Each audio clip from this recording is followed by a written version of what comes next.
الله نعم الوکیل، نعم المولا، نعم النصير. الحمد لله رب العالمین. نور السماوات و الارض. سلام و ادب و احترام سر حضرت شیخ الاسلام مولانا عبدالحمید امام جمعه معزز زاهدان و مدیریت سیرت میگیرد و در زمانهای غیر از اذان به صورت سفید کل سازه روشن خواهد ماند و کل سیستم نورپردازی مسجد مکی هوشمند سازی شده است و همه اقلام آن مونتاژ داخل و با کیفیت بالا و کم مصرف است. این یعنی اعتماد به جوانان دارای طرح و ایده و ایده های خلاق. این یعنی حمایت از تولید داخل.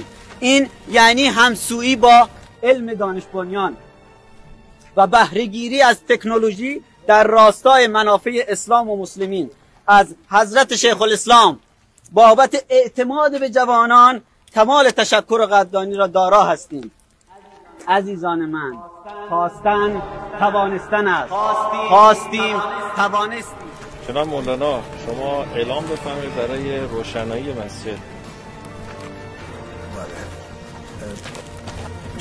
از دوستان تقاضا هست که مسجد را روشن بفرمایند تا همه ما روشنایی را تماشا کنیم و ببینیم از نزدیک.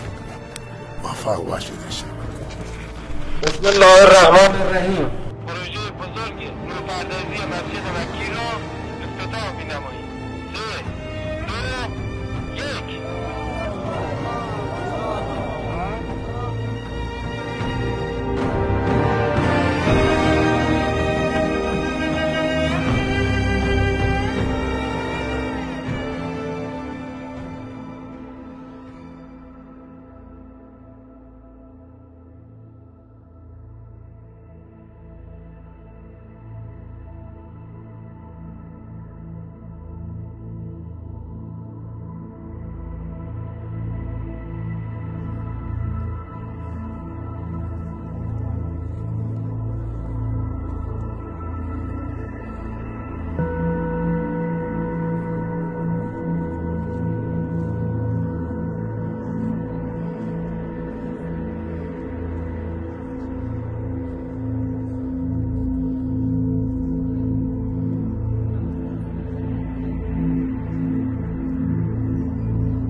مسجد از شعائر دینی هست، مسجد نماد عبادت هست و مسجد نماد بندگی خدای عزوجل هست و مسجد هرچی که زیباتر باشد، هرچی که جلالش، شکوهش بیشتر باشد، همون اندازه در قلوب مسلمین عظمتش بیشتر باشد.